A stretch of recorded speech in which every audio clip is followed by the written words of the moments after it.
He is a top-tier Western fencer. His stand, Silver Chariot, can even slice through the air and split flames, but he never expected to go down in flames against Magician's Red's blazing inferno. As someone who has trained in making kebabs for 2.5 years, Polnareff has such superb skills that he can precisely whip up 5 skewers a second, instantly finishing a skewer worth $5. Polnareff's stand, Silver Chariot, represents invasion and victory. To show Abdul the true power of Silver Chariot, Polnareff specifically picked out something more favorable to Abdul's stand, Magician's Red, which was an outdoor battlefield to unleash its flames and clash with him. Silver Chariot took the initiative, rushing in with a fierce barrage of rapid thrusts. Magician's Red immediately fired back with several fireballs. Unexpectedly, with just a single swing of its sword, every single fireball was deflected right onto a nearby stone statue, and he even casually carved the statue into the exact shape of Magician's Red. Unable to tolerate Polnareff's blatant provocation, Abdul finally decided to stop playing around and get serious. Seeing Abdul's stance, Joseph quickly told Jotaro to find a place to take cover. Magician's Red unleashed its ultimate move, Crossfire Hurricane. The scorching flames lunged straight at Polnareff, but Polnareff didn't panic at all. His sword technique could create a vacuum in the air to deflect the fire. With a single strike, he bounced all the incoming flames right back. Because the firepower was just too intense, Abdul ended up getting burned by his own flames. But Abdul didn't just throw in the towel. He activated his stand again and charged right at Polnareff.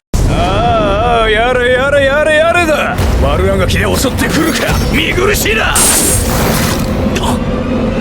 妙な手応え。 The very next second, Silver Chariot was instantly engulfed in flames. The raging fire burst right out of the body he had just sliced apart. Only then did Polnareff shockingly realize that what he had chopped up was actually the statue carved by Silver Chariot, because the flames he deflected earlier melted the statue's joints and allowed it to move. And since Abdul could freely manipulate fire, he perfectly used this to create a decoy. While Polnareff was still in shock, Abdul unleashed another Crossfire Hurricane, landing a solid hit right on Polnareff. Just when everyone thought Polnareff was either dead or permanently crippled, Silver Chariot's armor suddenly exploded. Polnareff also inexplicably floated into the air. Looking closely, they realized that he was actually being held up in the air by a slender afterimage. That was none other than Silver Chariot with its armor cast off. The flames from just now only burned away the armor Silver Chariot used for defense. Polnareff only took a little scratch too. Instead, Silver Chariot became way more agile after shedding the heavy weight of its armor. In the blink of an eye, it created 7 afterimages, and these afterimages could mess with the opponent's 6 senses. Basically, nobody could keep up with the blinding speed of its sword strikes. Abdul took consecutive hits to his face, forcing him to back up again and again. Seeing this, Abdul had no choice but to pull out his trump card. Magician's Red split into several streams of gushing flames, planning to take down Silver Chariot's afterimages one by one. Meanwhile, Polnareff used his stand's afterimages to form a flawless circular formation, attempting to bounce all these flames right back once again. But unexpectedly, a massive burst of fire suddenly shot up from underground, catching Polnareff completely off guard and sending him flying. It turned out that during his earlier attacks, Abdul had already used his fire to burn a hidden tunnel underground, hiding his split flames inside the tunnel. He managed to win the fight by outsmarting his opponent. Looking at Polnareff engulfed in flames, Abdul tossed him a dagger, telling him to finish himself off, to quickly escape the agonizing pain of burning to death. Taking the dagger, Polnareff originally wanted to use the chance to sneak attack Abdul, but the chivalry he had upheld for years stopped him from committing such a disgraceful